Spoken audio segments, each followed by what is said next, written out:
Tol, subukan pa natin isa pa. Wala na ikon. Asa mamamatay tayo dito. Tol, huwag gusto mo ko. Hindi na nga kaya, Tol. Nakasarado na lahat.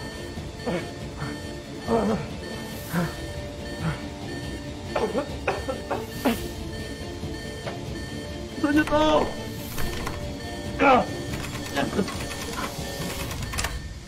Tol, pamukas!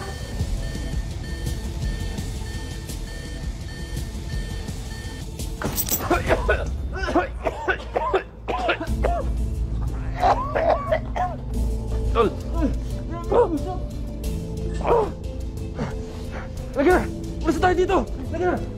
Bilis!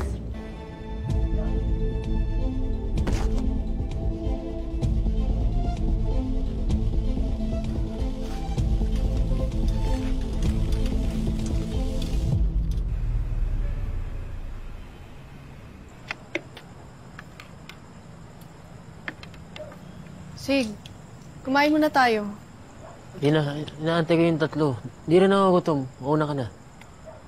Dali na, kumain na muna tayo.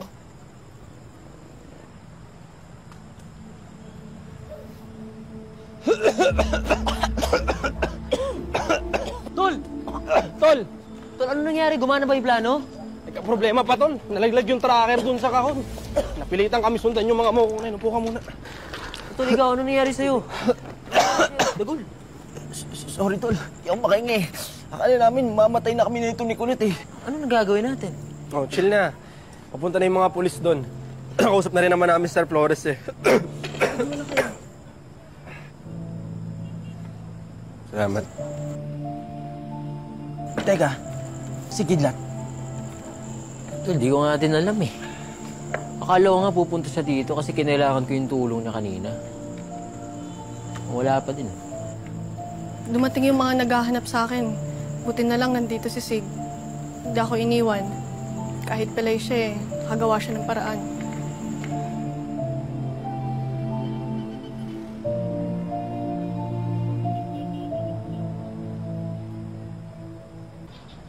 Gusto po kami papatay ni Matos. Wala man lang tayong pwedeng gawin. Tsaka ang dami pong ebidensya sa lugar na yon. Tama ka, marami. Pero sa ngayon, hindi natin maikukonekta yung lugar na yon kahit kaninong tao. Walang tao nang dumating kami ron sa lugar na yon. Pero huwag kayong magalala. Pinapasuit ko na sa mga tao ko yung lugar.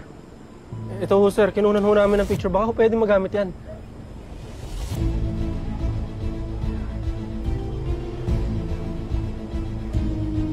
May kuha ka ba ni Matos at ng mga kasama niya? Wala ho, sir. Paano yun, sir? Ganun na lang? Buwis-buhay nga itong ginawa ng mga kaibigan ko eh. Pasensya na, pero malaking tao ang binabangga natin. Kung wala tayong matibay na ebidensya, mag-iinitan lang tayo ng anti-crime sergeant. Kilala niyo naman si Rendon, di ba?